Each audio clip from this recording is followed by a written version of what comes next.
Everyone's so upset and disappointed they don't know their passion, and I tell them, this is the best day of your life. You get to explore for the next 3 years. Yeah. Just do a bunch of things. I don't know what my passion is, Gary. Good. Spend the next 3 years trying stuff. Take a cooking class, go skiing, play board games, drink wine, drink bourbon, drink sake, eat strawberries, get into sneakers. Like, you're not gonna know unless you try.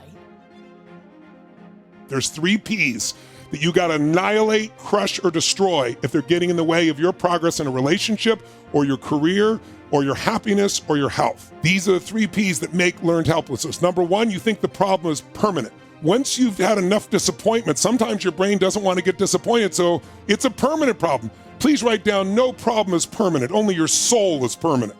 Nothing's forever. Everything changes, everything eventually ends, and something new begins. That's part of life. Those are the seasons of life. The second P that keeps people in learned helplessness so they don't change, this belief's got to be annihilated, broken through, and that it's pervasive. That means that because my relationship's not great, my whole life is horrible. And you're forgetting you do have health, or you do have friends, or you do have a job, or you do have whatever. I can breathe. And the third one is we think the problem is personal.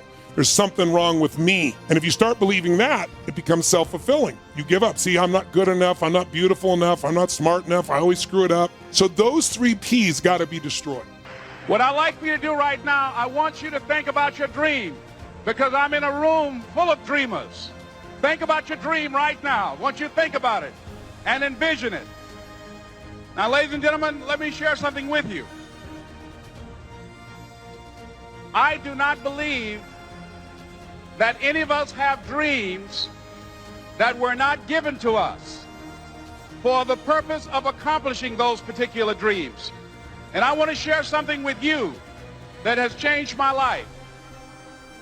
I started out, as was indicated by Jack, it's very humble beginnings. I don't know what that dream is that you have. I don't care how far-fetched it might appear to be. I don't care how disappointing it might have been as you've been working toward that dream. But here's what I know, that dream that you're holding in your mind, that it's possible. Let's say that together, please. Say, it's possible. See, sometimes we can't say, I can do that. But what we can say, that it's possible that I can have my dream. As we run toward it, as we work on it day in and day out. No one, ladies and gentlemen, could have convinced me when I started out just over 6 years ago, working on my dream. And I want you to think about whatever your dream is, because I was willing to take a chance. And most people won't do that. Most of the people that you talk to try and bring them into the business, these are not risk takers. Most people have done all that they're ever going to do. They raise a family, they earn a living, and then they die. But people who are running toward their dreams, life has a special kind of meaning. And here's what I will share with you, that in the process of working on your dreams, you are going to incur a lot of disappointment, a lot of failure, a lot of pain, a lot of setbacks, a lot of defeats. But in the process of doing that, you will discover some things about yourself that you don't know right now. What you will realize is that you have greatness within you. What you'll realize is that you're more powerful than you can ever begin to imagine. But here's the thing.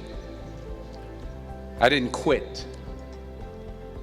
I didn't fall back. I walked out of there to prepare for the next audition, and the next audition, and the next audition. I prayed. I prayed, and I prayed. But I continued to fail, and fail, and fail. But it didn't matter, because you know what? There's an old saying, you hang around the barbershop long enough, sooner or later you're gonna get a haircut.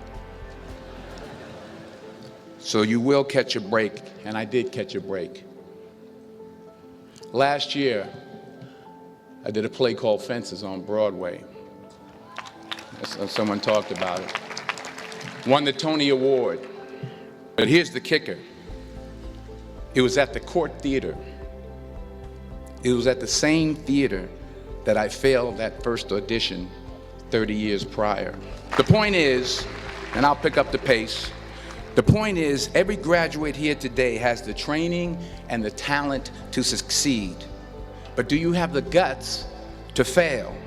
Here's my second point about failure. If you don't fail, you're not even trying. I'll say it again. If you don't fail, you're not even trying. My wife told me this great expression. To get something you never had, you have to do something you never did. Les Brown's a motivational speaker. He made an analogy about this. He says, imagine you're on your deathbed, and standing around your deathbed are the ghosts representing your unfulfilled potential. The ghost of the ideas you never acted on. The ghost of the talents you didn't use. And they're standing around your bed, angry, disappointed, and upset. They say, we came to you because you could have brought us to life, they say. And now we have to go to the grave together. So I ask you today, how many ghosts are going to be around your bed when your time comes? You've invested a lot in your education, and people have invested in you. And let me tell you, because remember this, you will never see a U-Haul behind a hearse.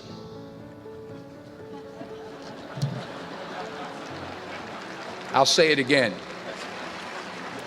You will never see a U-Haul behind a hearse. You can't take it with you. The Egyptians tried it, and all they got was robbed. So the question is, what are you going to do with what you have? I'm not talking about how much you have. Some of you are business majors, some of you are theologians, nurses, sociologists. Some of you have money, some of you have patience, some of you have kindness, some of you have love. Some of you have the gift of long suffering, whatever it is, whatever your gift is. What are you going to do with what you have? All right, now here's my last point about failure. Sometimes it's the best way to figure out where you're going. Your life will never be a straight path. I was 20 years old. I was at my lowest point. And then one day, and I remember the exact day, March 27th, 1975, I was helping my mother in her beauty shop. My mother owned a beauty shop up in Mount Vernon. And there was this older woman who was considered one of the elders in the town. And I didn't know her personally, but I was looking in the mirror, and every time I looked at the mirror, I could see her behind me, and she was staring at me. She just kept looking at me. Every time I looked at her, she kept giving me these strange looks. So she finally took the dryer off her head and she said something I'll never forget. First of all, she said, somebody give me a piece of paper, give me a piece of paper. She said, young boy, I have a prophecy, a spiritual prophecy. She said, you are going to travel the world and speak to millions of people. Now mind you, I'm 20 years old, I'm flunked out of school. In fact, like a wise ass, I'm thinking to myself, maybe she's got something in that crystal ball about me getting back into school next fall. But maybe she was onto something, because later that summer, while working as a counselor at a YMCA camp in Connecticut, we put on a talent show for the campers. And after the show, another counselor came up to me and asked, have you ever thought about acting? You're good at that. So when I got back to Fordham that fall, I got in, I changed my major once again for the last time. And in the years that followed, just as that woman prophesied, I have traveled the world and I have spoken to millions of people. We were 6 weeks of age. We were adopted. When I was in 5th grade, I was identified as EMR, labeled educable, mentally retarded, put back from the 5th grade into the 4th grade, and stayed in that category until I got out of high school. I don't have any college training, but I met a high school teacher who one day changed my life. I was waiting on another student, and when he came in, he said to me, young man, go to the board and write what I'm about to tell you. And I said, I can't do that, sir. He said, why not? I said, I'm not one of your students. He said, it doesn't matter. Follow my directions now. I said, I can't do that, sir. He said, why not? I said, because I'm educable, mentally retarded. And he came from behind his desk and he looked at me. He said, don't ever say that again. Someone's opinion of you does not have to become your reality.